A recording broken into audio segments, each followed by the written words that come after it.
घने जंगलों के बीच बसा था एक छोटा सा गांव और उसी गांव के ठीक पीछे एक बेहद शांत नदी बहती थी। उस गांव के लोगों का गुजारा इसी नदी से मछली पकड़कर चलता था। लेकिन सदियों से उस गांव में एक बेहद अजीब और खौफनाक नियम था। सूरज ढलने के बाद कोई भी शख्स उस नदी में मछली पकड़ने नहीं जा सकता था, क्योंकि वहां के बुजुर्ग कहते थे सूरज ढलते ही उस नदी पर एक पुरानी लकड़ी की नाव तैरने लगती है, जिसे एक बिना सर वाला माझी चलाता है, और अगर कोई उस वक्त नदी के पास चला जाए तो वह कभी वापस नहीं लौटता। सुबह बस पानी के अंदर से उसकी चीखने की आवाज सुनाई देती है। इसी डर के मारे शाम ढलते ही लोग अपने घरों के दरवाजे बंद कर लेते थे। इसी गांव में थुंग थुंग नाम का एक लालच में अंधा शिकारी रहता था। वह भूत प्रेत के डर को नहीं, सिर्फ दौलत को मानता था। एक दिन उसके जाल में अचानक इतनी सारी और इतनी बड़ी मछलियां फंस गईं कि वह देखते ही खुशी से पागल हो गया और जल्दी से टोकरी उठाकर बाजार की तरफ चल पड़ा। लेकिन चलते चलते उसके दिमाग में लालच का कीड़ा रेंगने लगा। उसने सोचा, अगर दिन के सिर्फ 2 घंटे में इतनी मछली मिल सकती है,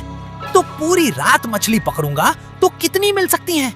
लालच में अंधा होकर वह मौत के उस खौफनाक नियम को भूल गया और रात होते ही वह सबसे छुप के नदी के पास चला आया। लेकिन जैसे ही वह नदी के किनारे पहुंचा, वहां एक अजीब और खौफनाक आवाज गूंजने लगी। थुंग थुंग थोड़ा डर गया और एक पेड़ के पीछे जाकर छिप गया। तभी उसने देखा पानी को चीरते हुए एक नाव किनारे की तरफ आ रही थी और उस नाव पर वही बिना सर वाला माझी खड़ा था। उसे देखते ही थुंग थुंग को पहली बार डर का एहसास हुआ। फिर उस सरकटे माझी ने किनारे पर आकर नाव से एक पोटली नदी के किनारे फेंकी और वापस अंधेरे में गायब हो गया। थुंग थुंग को कुछ समझ नहीं आया। फिर भी वह पोटली के पास गया और पोटली को खोला। उसके अंदर सोने के कुछ सिक्के और चमकते हुए मोती भरे थे। सिक्के देखते ही थुंग थुंग की आंखें डर की जगह चमक उठी। फिर उसने पोटली उठाई और तेजी से घर की तरफ दौड़ पड़ा। लेकिन उस रात थुंग थुंग को नींद नहीं आई। वह बिस्तर पर पड़ा लालच में बस सोच रहा था, एक पोटली में इतना धन है तो नाव के अंदर न जाने कितना खजाना होगा।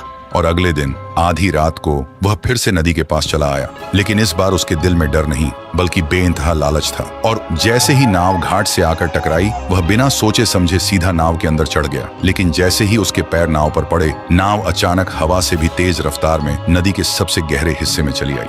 थुंग थुंग घबरा गया। उसने पीछे मुड़कर किनारा देखा, पर चारों तरफ सिर्फ काला पानी और ठंडी हवा थी। तभी वह सरकटा माझी धीरे से उसकी तरफ घुमा। देखते ही थुंग थुंग डर के मारे चिल्लाने लगा, मुझे वापस किनारे छोड़ दो, मुझे तुम्हारा कोई खजाना नहीं चाहिए। तभी सरकटे माझी के अंदर से एक सूखी और खौफनाक आवाज आई।